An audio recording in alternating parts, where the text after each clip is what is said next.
오늘은 이제 출애굽기의 두 번째 시간이 되겠습니다.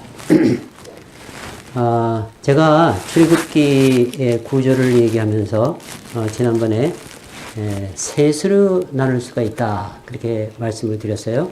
구조를 셋으로 나눌 수 있다. 첫째는 1장부터 18장까지인데 하나님께서 이스라엘 백성들을 애굽에서 구해내시는 일, 구해내시는 것, 애굽에서 나오는 것, 그게 하나의 내용이 되겠고요. 두 번째는 하나님께서 이스라엘 백성들, 애굽에서 나온 하나님의 백성들에게 율법을 주시는 것, 율법. 그리고 세 번째는 하나님께 예배 드리는 것에 대해서, 합당한 예배에 대해서 이 세 가지 내용이 있다. 그렇게 말씀을 드렸고, 지난 시간에는 주로 하나님께서 이스라엘 백성들을 애굽에서 이끌어내시는 일에 대해서 같이 생각을 했습니다. 여러분, 하나님께서 이스라엘 백성들을 애굽에서 이끌어내시는 그것은 하나님의 무엇이 나타나 보여지는가 하면 하나님의 행동이라고 볼 수 있겠죠. 하나님의 행동, 하나님의 역사하심, 그리고 또 하나님의 능력, 또 하나님의 열심, 대단하시죠. 이스라엘 백성들 애굽에서 이끌어내시는 그 하나님의 모습을 볼 때 하나님은 대단하신 하나님이십니다. 이적과 기사를 베푸시고 그 무시무시한 바로 왕의 통치 아래서 절대로 놔주려고 하지 않는 바로 왕의 손아귀에서 끌어내시는데 어떻게 끌어내시느냐? 독수리 날개로 업어서 끌어내셨다. 이렇게 표현을 하십니다. 정말 하나님께서 대단한 능력과 또 대단한 끈질김, 인내심을 가지고 결국 끌어내시는 하나님. 그것에 대해서 지난번에 생각을 했습니다. 이번에는 이제 그 두 번째와 세 번째 이렇게 그 내용을 생각해 보겠는데요. 두 번째 내용은 하나님께서 이끌어내신 이스라엘 백성들, 자기 백성들에게 율법을 주시는 내용입니다. 두 번째 내용이 율법을 주시는 건데요. 율법을 주시기 전에, 율법을 주시면서 먼저 그 백성들을 준비를 시키십니다. 준비를 시키시는데 이스라엘 백성들이 지금 시내 광야, 그러니까 시내산 바로 밑에 있는 광야, 거기까지 왔고요. 이제 모세가 시내산 하나님 앞에 올라가는데 하나님께서 거기서 모세와 말씀을 하시는데요. 모세는 하나님과 대면해서 보고요. 근데 물론 하나님의 전체 모습을 보지는 못하고 하나님은 저쪽에 계시고 구름 가운데 아니면 불로 나타나시고 그냥 음성으로 주로 이제 대화를 하게 되는데 그렇게 되어 있고 진중에 있는 백성들은 멀리서 하나님을 대면하여 보죠. 근데 그 하나님의 모습을 이렇게 적었어요. 여호와께서 불 가운데 거기 강림하시니라. 산에 그리고 연기가 옹기같이 떠오르고 연기가 꽉 떠오르고요. 온 산이 크게 진동하며 아마 지진 같은 우르릉우르릉한 소리가 난 모양이죠. 또 나팔 소리가 점점 커질 때 나팔 소리도 나고 그래서 하나님의 모습을 그렇게 기록을 했어요. 모세가 말하고 하나님은 또 말씀으로 대답하시고 이제 그랬어요. 그래서 이제 곧 율법을 주시려고 하시는데 율법을 주시기 전에 하나님께서 먼저 말씀을 하시는데 뭐라고 말씀하시는가 하면 제가 1페이지 중간 조금 전에 적어놨는데요. 독수리의 날개로 너희를 업어 내게로 인도하였습니다.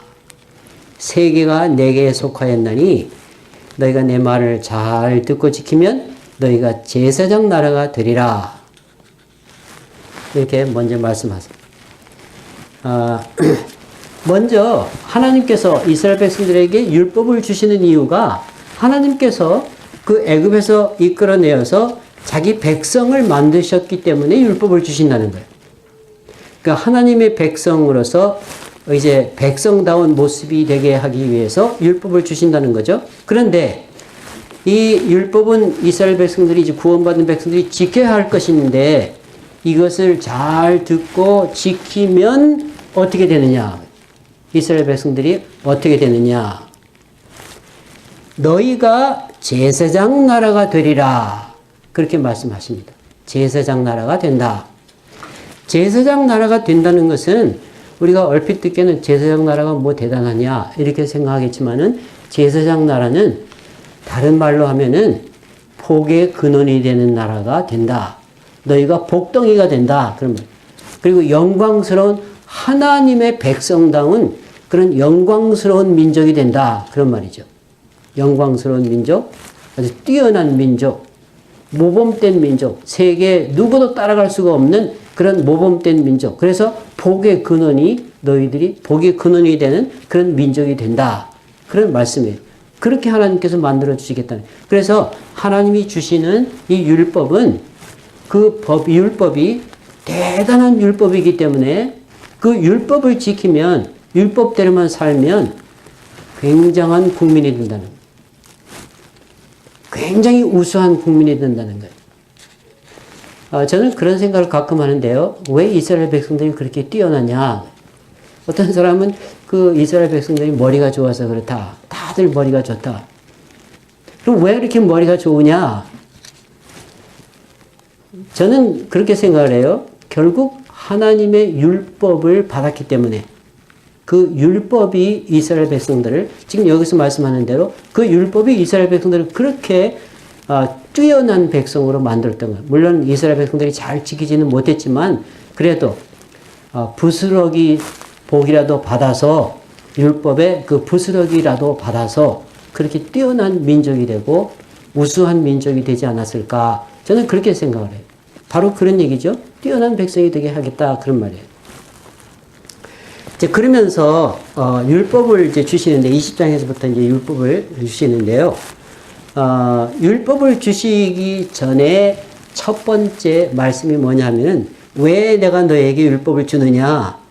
너희들이 내 백성이기 때문에 준다. 내가 특별히 너희들을 뽑아서 내 백성으로 삼기 위해서 애굽에서 너희를 구원해 냈기 때문에 내가 너희들에게 내 백성다운 백성되라고 이 율법을 주는 것이다. 그런 말씀이죠.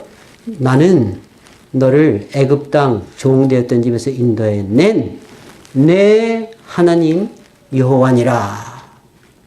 그래서 내가 너에게 율법을 베푼다. 그런 말이에요. 그래서 10계명을 이제 말씀해 주시는데요.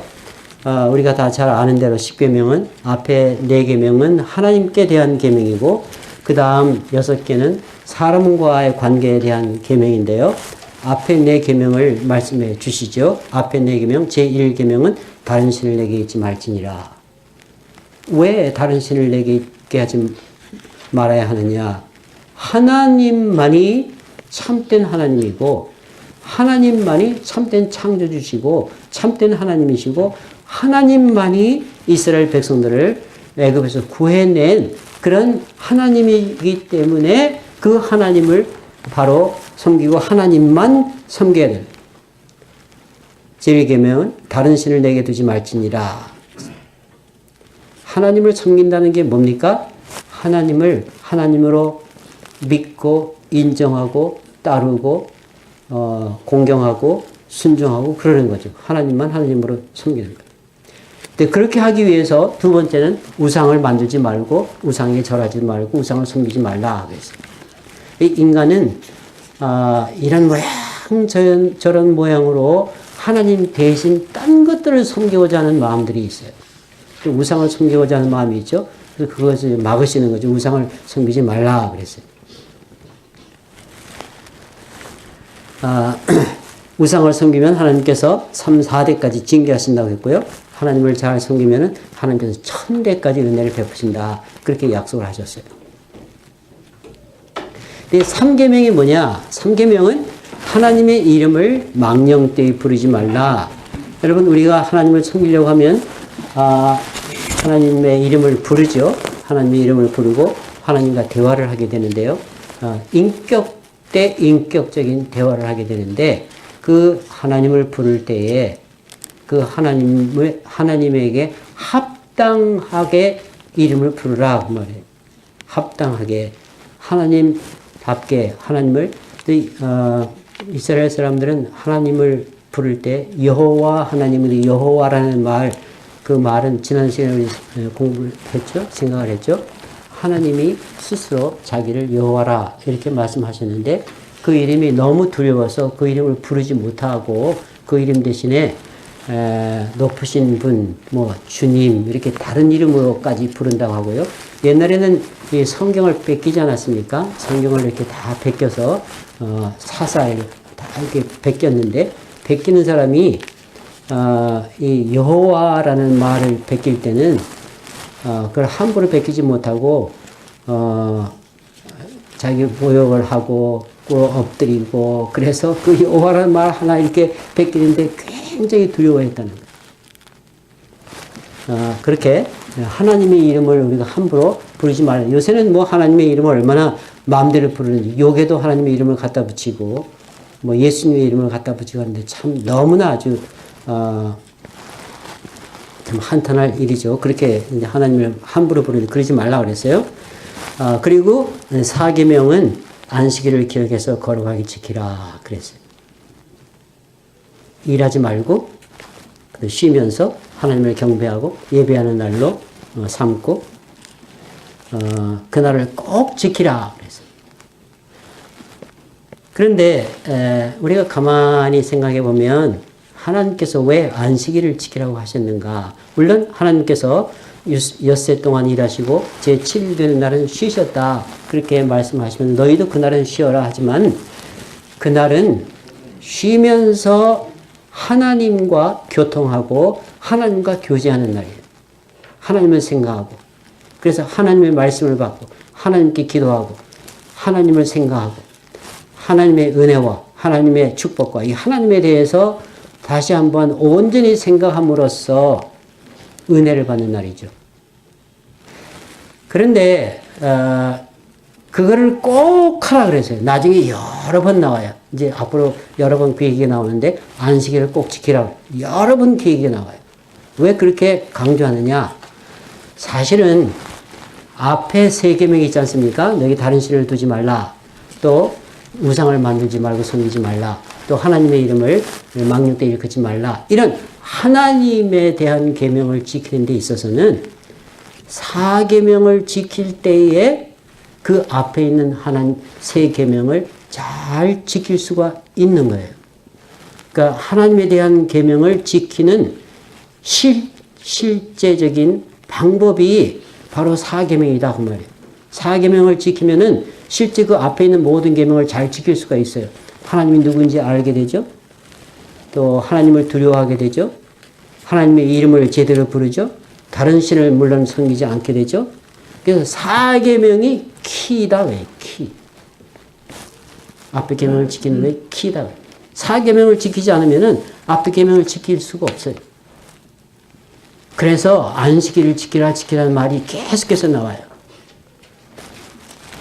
그 다음에 이제 5계명서부터 10계명까지는 부모를 공경하라서부터 시작해가지고 부모를 공경하라. 이 부모를 공경하는 것이 사람에 대한 계명 중에서 제일 첫 번째로 지켜야 할 계명인데 우리가 우리 자녀들에게 가르쳐야 될 가장 큰 교훈 중에 하나가 뭐냐면은 부모를 공경하는, 부모를 존경하고 공경하고 사랑하는 그거를 가르쳐야 되죠. 그게 제일 먼저 가르쳐야 되고 그것을 가장 귀하게 가르쳐야 되는데 다른 것은 다 잘 가르쳤다고 해도 그거를 가르치지 못하면은 아무것도 가르치지 못한 것이 되는 거죠. 사실은. 그래서 부모를 공경하라. 그게 첫 번째예요. 부모를 잘 공경하면 하나님도 잘 공경하도록 돼 있어요. 부모는 땅에 있는 하나님의 대표자이기 때문에 부모를 잘 공경하면 하나님도 잘 섬기죠. 그래서 부모 공경하는 게 복의 근원이 되죠. 그 다음에는 살인하지 말라. 이게 모든 이의 생명을 귀하게 여기고 사랑하라. 그런 말이고요. 그 다음 7계명은 간음하지 말라. 이건 이제 가정의 신성함을 지켜야 된다는 말씀으로 재해석할 수가 있고요. 8계명은 도둑질하지 말라. 근데 내 소유가 귀한 것처럼 다른 이의 소유도 귀하게 여기야죠. 그 다음에 9계명은 이웃에 대해서 거짓 증거하지 말라. 말할 때 진실하게 하고 또 남에게 명예를 해치는 그런 말, 그런 증거, 그런 걸 하지 말라. 그런 얘기죠. 그리고 10계명은 탐내지 말라. 그런 계명인데요. 우리가 보통 생각할 때에 5계명서부터 5계명이 제일 중요하고 그 다음에 6계명, 7계명, 8계명 이런 순서대로 내려가서 10계명은 그 6개 중에서 가장 그래도 약한 개념의 계명이 아니겠는가 이렇게 생각하는데 아까 1계명에서부터 4계명까지를 지키는 키가 4계명이 있다. 그렇게 말씀드린 것 똑같이 5계명서부터 9계명까지 지키는 키가 10계명이 있어요. 10계명. 그러니까 10계명을 바로 지키면 다른 것들 다 잘 지킬 수가 있어요. 그러면 탐내지 말라는 게 뭐냐고요? 탐내지 마라. 탐내지 말라는 것은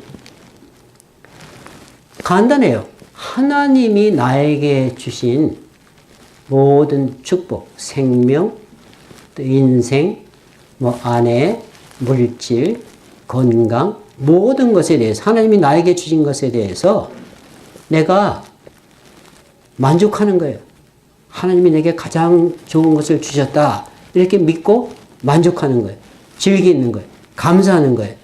그리고 하나님이 나에게 주신 것을 가지고 내가 최선을, 하나님의 뜻을 생각하면서 최선을 이루며 사는 삶이에요.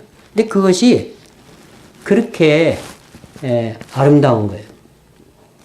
이 사람들의 왜 자꾸 죄를 짓게 되는가 하면은 자기 것은 별거라고 생각하고 남의 것을, 남에게 것이 더 좋고 남이 가지고 있는 것이 더 좋게 생각이 들고 그래서 그것을 자꾸 탐하기 때문에 거기서부터 이제 아주 죄가 자꾸 생기기 시작하는데 그 탐심을 물리치라. 우리 예수님도 그렇게 말씀하셨죠. 모든 죄가 탐심에서 나온다. 탐심을 물리치라. 그렇게 말씀하셨죠. 그런데 사실은 이 탐심이라는 죄가 아주 대단한 거예요.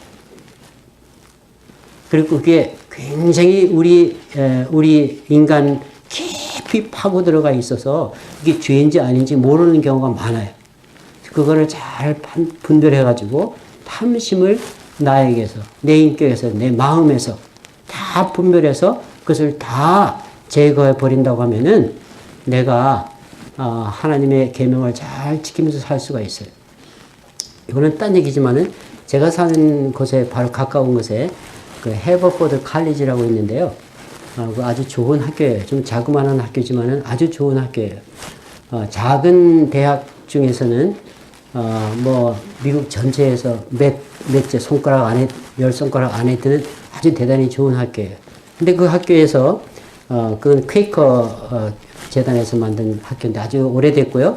근데 거기는 이제 그 학교 대학 주위에 그 걷는 길을 만들어 놨는데 그 걷는 길을, 동네 사람들 아무나 와서 겉들을 이렇게 다 만들어 놨어요. 그래서 거기를 이제 저희들은 우리 집에서 바로 한 블락밖에 안 되기 때문에 거기 가서 늘 이렇게 걷는데 거기 가서 이렇게 걸어보면 학생들이 이제 오후에 밖에 나와서 뛰기도 하고 운동도 하고 그러는 모습을 보면서 은근히 샘이 나는 때가 있어요. 와.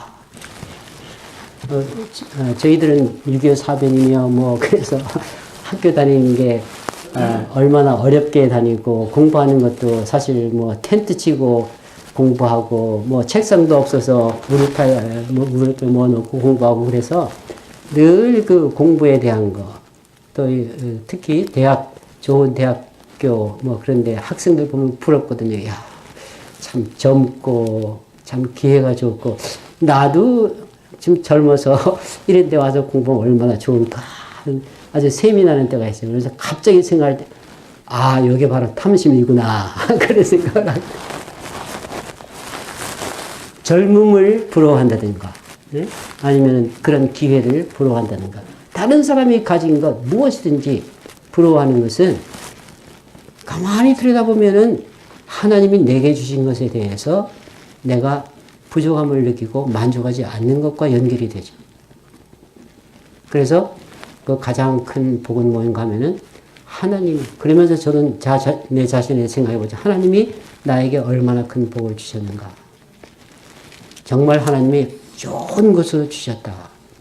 그리고 또 구원을 해주시고, 소망이 있고, 하나님께서 사랑해 주시고, 하나님께서 예수 그리스도를 사랑해 주시는 것처럼 나를 사랑해 주시고, 사실은 하나님이 내게 주신 은혜와 축복을 생각하면 내가 얼마나 복을 받은 사람이냐.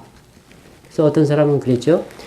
다리도 없고 뭐 이렇게 팔도 없고 그런 분인데, 그분이 쓴 책의 제목이 산다는 것이 황홀하다. 그 사람이 뭐 그렇게 황홀하겠어요? 사는 것이. 산다는 것이 황홀하다. 그 책 제목이에요. 그런 걸 썼어요. 그런 걸 보면 탐심을 물리치고 내 자신에 대해서 하나님 앞에 만족합니다. 감사합니다. 할 때에 모든 계명을 지키는 그런 힘과 지혜와 그런 게 나온다. 그래서 10계명을 주셨는데요. 하나하나가 다 중요한데 특별히 우리가 실천적으로 중요한 것은 1계명서부터 4계명까지는 4계명이고, 또 5계명서부터 10계명까지는 10계명제가 실천적으로는 중요하다. 우리가 계명을 잘 지키려고 하면은 그 두 가지에 중점을 두어서 그 두 가지를 바로 지키려고 하면은 10계명을 지키는데 큰 도움이 됩니다. 그래서 10계명을 주셨어요. 그리고 그 다음에 보면 21장에서는 이제 종에 대한 계명이 특별히 나오고요. 6년만 섬기게 하고 7년째는 해방시키라 하는데, 그 계명을 가만히 보면 여러분, 이 하나님이 주신 계명에는 하나님의 성품이 드러나 있어요. 하나님의 인격이 드러나 있어요. 하나님의 마음이 드러나 있어요. 물론 하나님께서 우리에게 요구하시는 것이죠. 왜 이런 것을 요구하십니까? 하나님의 마음이 그렇기 때문에 그것을 요구하시는 거예요. 자기와 비슷하게 되라고 하나님의 성품과 하나님의 마음과 하나님의 인격이 드러나 있어요. 근데 그 하나님의 인격을 보면 하나님께서 얼마나 자비로우시고, 얼마나 공평하시고, 또 얼마나 끈질기시고, 또 얼마나 사랑이시고, 그게 다 나타나요. 이 율법에 다 나타난다 그 말이에요. 그래서 종은 6년만 섬기게 하고 7년째는 놔주라 그랬어요.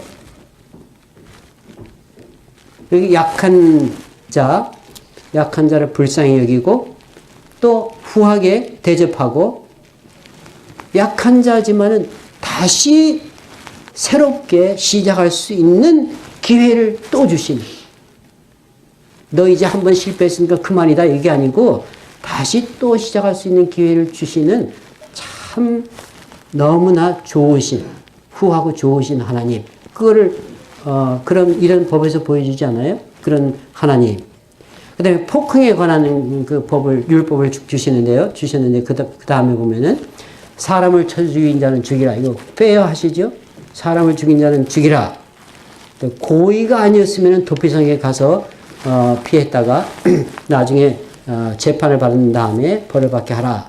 납치한 자는 또 죽이라. 유기한 자, 자기 아버지나 어머니를 저주한 자는 죽이라.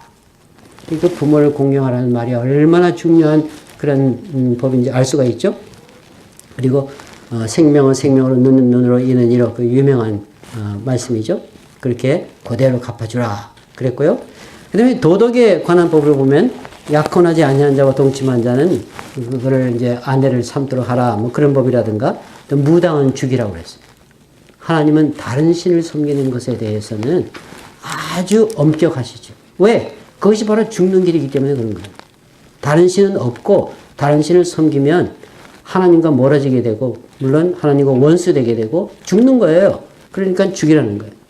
또 짐승과 행음하는 자는 죽이라. 이것도 중요한 죄죠. 다른 여호와의 다른 신에게 제사 드리는 자는 죽이라 그랬어요. 그 다음에 그렇지만은 이방 나그네를 압제하지 말라 그랬어요. 나그네. 약자죠. 나그네는. 또 특히 과부와 고아를 해롭게 하지 말라 그랬어요.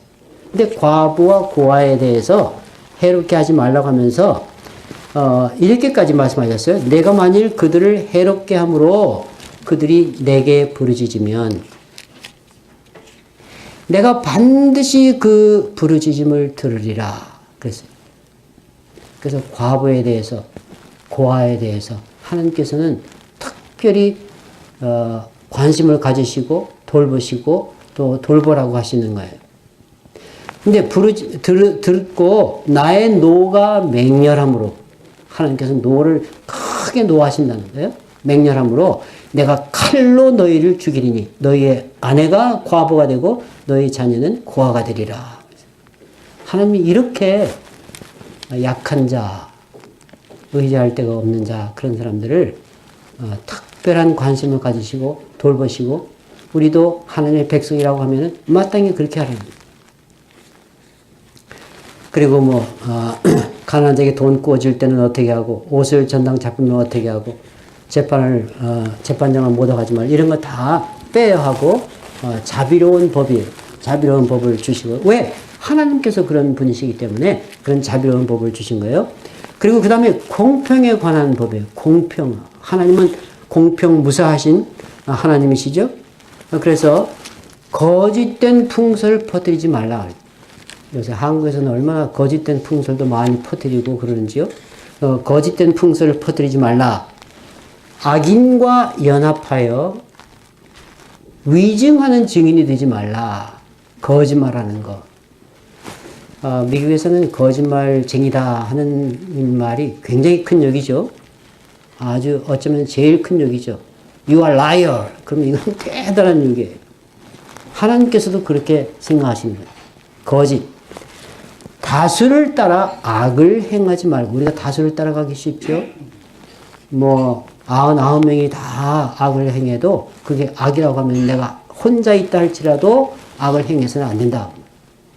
그 다음에 송사의 다수를 따라 부당한 증언을 하지 말고, 그것도 그렇게 하기 쉽죠?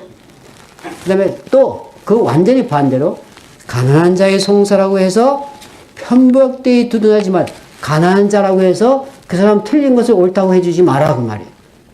그러니까 불쌍히 여기고 자비를 베푸는 것보다 앞선 것이 진리와 빼어내시죠. 공평한 거죠. 앞서 있어요. 그래서 거짓 일을 멀리하고 무지한 자와 의로운 자를 죽이지 말고, 무지한 자와 의로운 자를 많이 죽이는데요. 거기에 동참하지 말고, 뇌물을 받지 말고, 또 이방 나그네를 압제하지 말라. 그렇게 했어요. 이게 다 하나님의 의로우시고 자비로우시고 공의로우신 그 하나님의 인격의 표현이 이 율법에 다 나타나는 거예요. 그래서 이 율법을 통해, 이런 율법을 가지고 하나님의 백성된, 자기가 뽑아낸 하나님의 백성도 자기의 성품을 닮아가도록 하게 하시기 위해서 이런 법을 하나님께서 주시는 거예요. 그리고 안식년에 관한 법을 주시는데 7년째 되는 해는 묵혀서 또 가난한 자가 먹게 하라 그랬어요. 항상 하나님께서는 약자에 대해서, 나중에 예수님이 오셔서 예수님 모습이 바로 그런 모습이죠. 그리고 3가지 절기를 꼭 지키라 그랬어요. 절기는 첫째는 무교병. 이 무교병은 유월절하고 꼭 같은 거예요. 유월절에 무교병을 먹으니까 무교병을 일주일 먹는 거, 유월절을 꼭 지키라 그거고요. 하나님께 대해서 우리가 1년에 3번 크게 감사하는 절기를 지켜야 되는데, 큰 행사를 해야 돼. 그게 뭐냐? 그때 당시에 하나님 주신 것이 그러니까 유월절 절기를 지켜라. 하나님이 구원해 주신 것에 대해서 잊지 말고 꼭 1년에 한 번씩 지키면서 그거를 하나님 앞에 감사하고 또 너희들끼리 즐거워 그렇게 하라. 축제를 열라 그거예요. 그 다음에는 맥추절. 그러니까 이거 맥추절은 이른 추수를 하는 때를 말하는데요. 2번 추수를 하죠. 이른 여름에 추수하고 가을에 추수하는데, 그러니까 하나님이 주신 것에 대해서, 하나님이 우리를 이 세상에 보내시고 이 세상에 보내신 후에 우리의 필요를 하나님이 채워주신다는 거예요. 그래서 그 하나님이 우리의 필요를 다 채워주시는 것에 대해서 하나님이 주셨다. 내가 잘해서 얻은 것이 아니고 이거 다 하나님이 주셨다. 그거를 인정하면서 하나님께 축제를 드리라 그 말이에요. 그렇게 했고요. 그 다음에 이제, 좀 결론적인 말씀이에요. 이제 여러 가지 좀 자세한 걸 얘기하시고, 그 다음에 결론적인 말씀으로 명령과 약속을 하시는데, 하나님을 믿고 순종하라는 거예요. 너희들이. 하나님을 믿고 순종하라는 거예요. 그리고 다른 신을 섬기지 말라. 다른 백성들이 섬기는 신을 절대로 섬기지 말라. 그건 다른 백성이 섬기는 신은 참 신이 아니니까 절대로 유혹되지 말고 섬기지 말라. 그렇게만 하면 하나님께서 복을 주시고 하나님께서 가나안 족속들을 다 쫓아내시고 그 땅에서 너희들을 살게 하실 거다. 그 말이에요. 그렇게 하라. 그리고 특별히 그들의 신들과 언약을 맺지 말라 그랬어요. 왜 그렇게 했느냐? 그 이유는 그들이 이스라엘 백성들을 범죄토록 만들까 염려하신다는 거예요. 그래서 이방 사람들하고 결혼하지 말고 이방 사람들의 자녀랑 결혼시키지 말고 또 이방 신들의 어떤 것을 배우지 말고 그들과 어울리지 않아야 물들지 않는다. 여러분 우리 조상의 인류 조상 첫 조상인 아담과 하와가 에덴 동산에 있을 때 뱀하고 대화를 안 해야 되는데 뱀이 완전히 하나님과 대치된 그 원수고 거짓말쟁인데 그 뱀하고 대화하다가 결국 죄가 들어온 거 아니에요? 그러니까 그거 비슷한 명령이에요. 뱀하고 대화하지 말라. 다른 신들과 언약 맺지 말고 다른 신들하고 대화하지 말고 그래야 첫 번부터 꾀임을 받지 않는다. 그래야 너희들이 하나님을 바로 섬길 수가 있다. 그런 말씀이죠. 이제 그 다음에는 하나님께서 모세와 이제 만나시는 장면인데요. 만나시는데 하나님께서 모세와 모세의 형인 아론과 또 아론의 아들인 나답과 아비후 그리고 이스라엘 중에서 70인 뽑은 장로 70인을 데리고 여호와께로 가까이 올라오라고 하시고 명하신 대로 이제 다 올라가서 하나님을 뵙는데요. 아까처럼 하나님은 어떤 모습인가? 하나님을 배웁지는 못하죠. 근데 하나님 발 아래 조금 그 부근을 보는 듯한데 아래는 청옥을 편 듯하고 하늘같이 청명에 따라 파란색이 나는 그런 빛으로 하나님께서 조금 보여주신 거예요. 그리고 모세는 더 높은 곳으로 오르라고 해서 이제 더 높은 곳으로 올라가서 거기서 하나님께서 이제 돌판을 주시면서 돌판에 그 계명을 다 적어 주시는데 거기에 올랐는데 그 위에 아까처럼 거기도 구름이 보이고 구름 가운데 모세를 불러서 모세와 대화를 하시고 거기서 모세가 40일 그러니까 40낮 밤을 거기에서 하나님과 대화를 하나님께서 가르치신 대로 이제 다 적고 그랬겠죠. 이제 그러고 있는 것을 기록하고 있어요. 그 다음, 이제 율법 주시는 것에 대해서는 여기서 끝나고요. 이제 그 다음부터는 합당한 예배에 관한 것인데, 예배에 관한 것은, 먼저 그 예배를 드릴 수 있는 장소와, 그러니까 제사를 드릴 수 있는 장소, 또 제사를 드리는 여러 가지 기구들, 이런 것을 어떻게 만들고 또 제사장은 어떻게 세워야 되고 무엇을 이렇게 만들어라 이렇게 쭉 하나님께서 다 일일이 가르쳐 주시는데 뭐라고 하시는가 하면 이제 먼저 물건들 백성들로 하여금 물건들을 다 바치게 하고요. 그 바친 물건들 뭐 금은 노 청색 자색 홍색 실 뭐 배실 염소털 이런 거 다 바치게 하고 그걸 가지고 이제 하나님께 제사 드릴 장소와 또 물건과 필요한 기구들을 다 만들게 하고 근데 그거 만들 때 하나님께서 보여주시는 대로 만들라고 그랬어요. 네 생각대로 하지 말고 하나님께서 보여주시는 대로 만들라고 그랬어요. 이제 그렇게 만들라고 해놓고요. 여러 가지를 다 이렇게 해놓고 그 다음에 다시 또 안식일에 대해서 얘기를 하세요.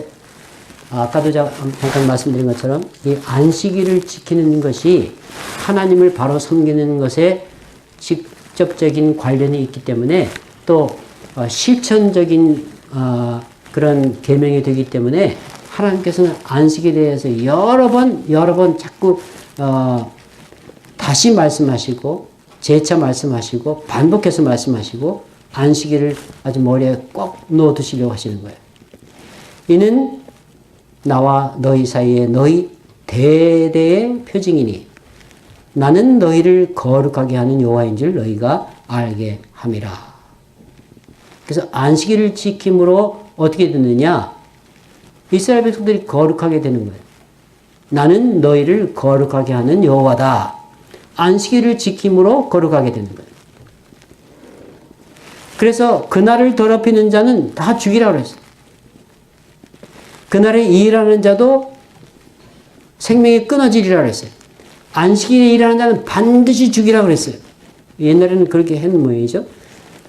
그것은 대대로 영원한 언약이라 그랬어요. 근데 사실은 안식일에 일하고 안식일을 그러니까 하나님께 예배드리는 그 날을 제대로 지키지 않는 사람은 스스로가 죽게 되죠. 영적으로 점점 쇠퇴하게 되고 죽게 되는 거예요. 그리고 하나님께서 증거판 그거를 둘을 모세에게 주셔서 이제 그거는 하나님이 쓰신 것인데요. 그걸 주어서 이제 내려가게 하시려고 했는데 그 밑에서 무슨 일이 일어나느냐? 40일 동안 모세가 내려오지 않으니까 백성들이 우리를 데리고 오니 모세는 어디 갔느냐? 또 하나님은 어디 계시냐? 그래서 백성들 가운데 그런 얘기가 돌고 그리고 우리가 그러면 신을 만들자. 그래서 아론이 앞장서 가지고 금송아지를 만들게 되죠. 금송아지를 만들고 그 금송아지를 하나님이라 하고 자기들을 애굽에서 인도하는 신이라고 하면서 거기서 제사를 지내고 춤을 추고 야단 났죠. 그것을 하나님께서 아시고 하나님께서 너무나 노하셔서 이스라엘 백성들을 복을 주시기 위해서 모세를 불러서 그 법을 주시고 제사 지내는 방법을 다 그러고 있는 그 중에 이 백성들은 완전히 딴짓을 하고 있어요. 하나님이 가장 싫어하시는 일을 하고 있는 거예요. 그래서 하나님께서 노하셔서 어떻게 하십니까? 내가 진멸해버리고 이 백성을 내가 다 진멸해버리고 내가 너를 통해서 내 후손을 통해서 새로운 백성을 만들겠다. 하나님 이렇게 말씀하시죠. 그럴 때 모세가 뭐라고 하나님께 기도를 합니까? 이렇게 기도하죠.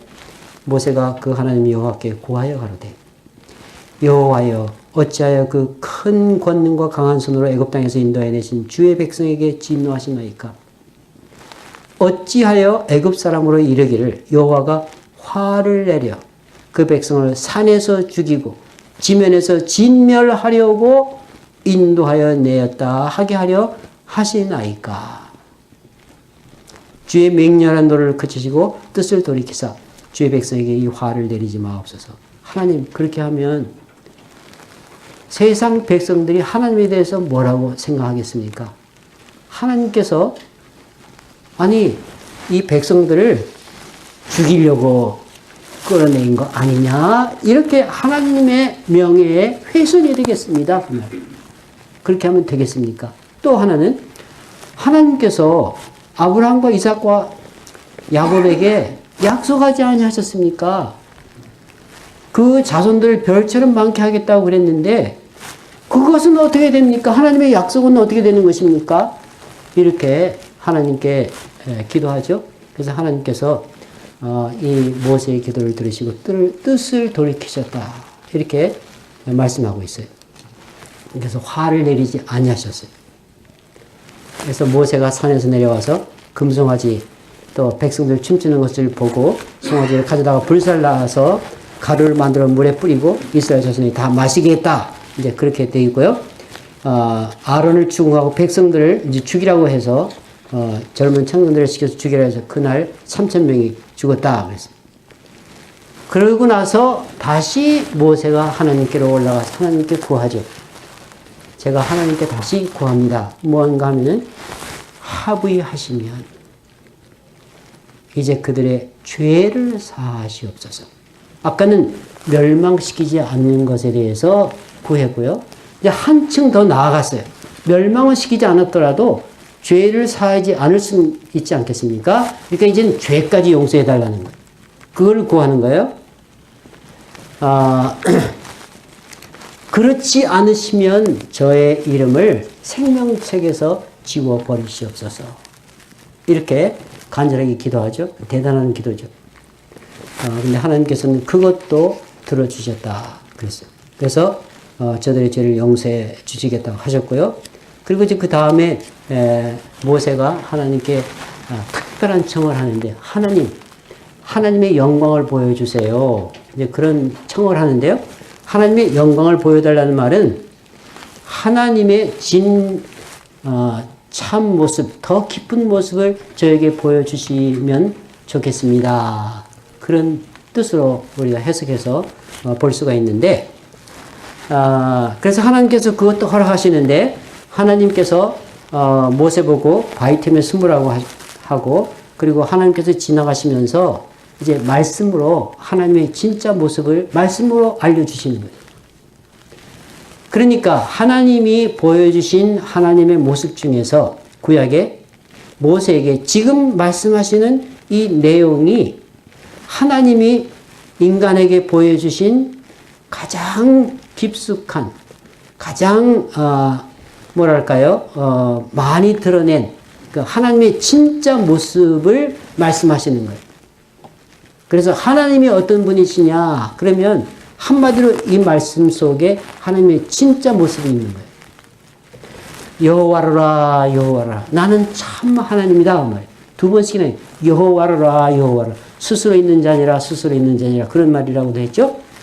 자비롭고, 존재적으로는 그렇고, 자비롭고, 우선 자비예요. 사랑이에요.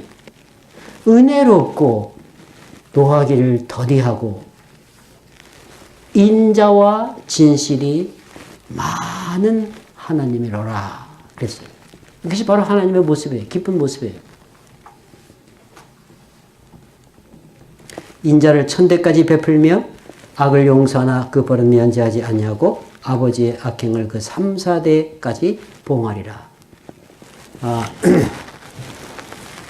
인자를 천대까지 베풀고 악행을 용서하지만은 벌은 내린다. 그래서 빼앗으신 하나님.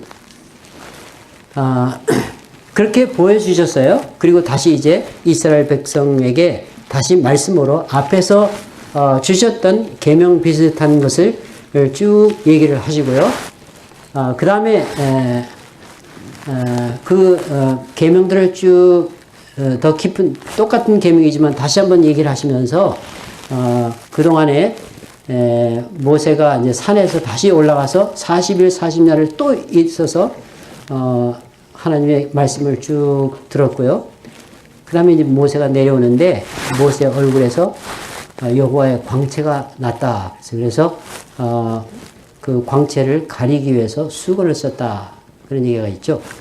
그리고 하나님 앞에 갈 때는 그 수건을 벗고 백성들 앞에 나타날 때는 수건을 썼다. 그랬어요.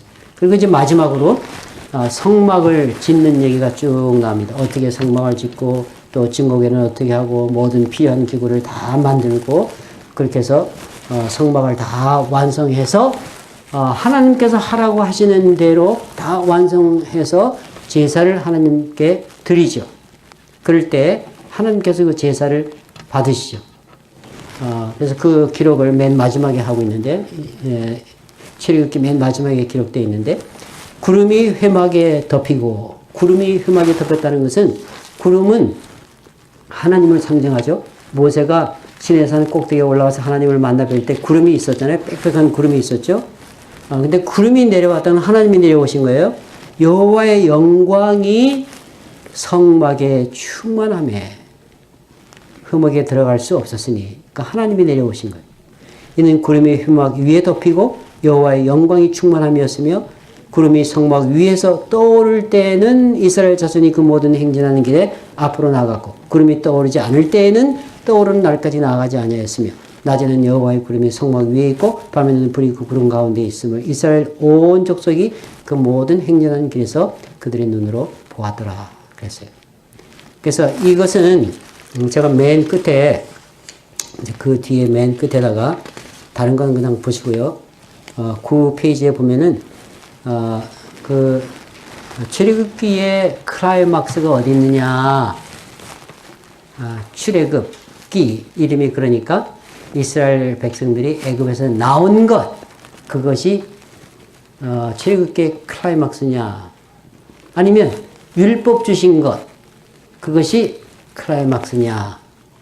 아니면 제사를 드리고 하나님께서 제사를 받으신 것, 그게 클라이막스냐. 그러면 그 셋 중에서 마지막 제사를 하나님께서 드릴 모든 그 성막을 만들고 기구를 만들고 제사장 어떻게 하고 그래서 하나님께 제사를 드리고 그 제사를 하나님께서 받으시고 하나님께서 내려오셔서 인간이 사는 그 땅에 내려오셔서 인간과 함께 하시고 삶을 같이 하시는 그 모습, 그것이 바로 출애굽기의 클라이막스다. 제가 그렇게 적어놨습니다. 그리고 그 앞에 있는 것들은 그냥 보시면 될 것 같고요. 제가 이제 그 지도 하나를 참고로 여러분 보시라고 갖다 놨고요. 그 지도를 한번 보시면 9페이지 있는 지도를 보시면은 출발이 라암세스라는 데서 출발하죠. 이집트의 라암세스. 출발해가지고 그 길을 다 학자들이 똑같이 생각하지는 않는데 그 세 가지 길을 생각을 하죠. 그래서 맨 위에 점점 빨간 점점점으로 갔는지 아니면 그 두 번째 길로 갔을 수도 있고 아니면 세 번째 맨 밑에 있는 그 길로 갔을 수도 있고 그래서 하여튼 처음에 시작해서 출발할 때 그렇게 가다가 시내산에까지 온 그 길을 그렇게 학자들이 생각하고 있습니다. 그리고 그 뒤에 있는 그림을 보면 첫 번째 그림은 모세가 하나님을 만나는 떨기나무가 불이 붙어서 타는데 하나님을 거기서 만나게 되죠. 그 그림을 상상으로 누가 그려놓는 것이고요. 그 다음에는 오른쪽에 있는 그림 여러분 그 6월절을 지키면서 그 안에서 나갈 준비를 하고 떡을 먹으면서 있는 그 밤 6월절 바로 그 밤 그거를 그림으로 누가 그려놨고요. 그 다음에 이제 세 번째는 칼라를 좀 해놨는데 홍해 바다가 갈라지고 그 다음에는 그 길로 지나가게 되죠. 네 번째는 만나를 줍는 그림이고요. 그 다음에 그 맨 오른쪽 다섯 번째는 모세가 시내산에 올라가서 하나님과 대화하는 그런 장면을 해놨고요. 그럼 아주 마지막 그림은 이제 출애굽기의 클라이막스가 하나님께 제사 드릴 때 하나님께서 내려오셨다. 그거를 누가 상상으로 혹시 이러지 않았을까 해서 상상으로 그림을 그린 거예요. 거기 보면 텐트들이 쭉 있고요. 그 가운데에 다시 그 펜스 같은 그러니까 울타리 같은 그런 것이 있죠. 있고 그 안에 성막이 있고 또 성막 앞에는 제단이 있고 제단에 불이 켜져 있고 제단 오른쪽 옆에는 제사장이 서 있고요. 다 이제 그렇게 제사를 드릴 때에 하나님께서 바로 그 성막에 임하셨다. 그렇게 그 그림을 그렸어요.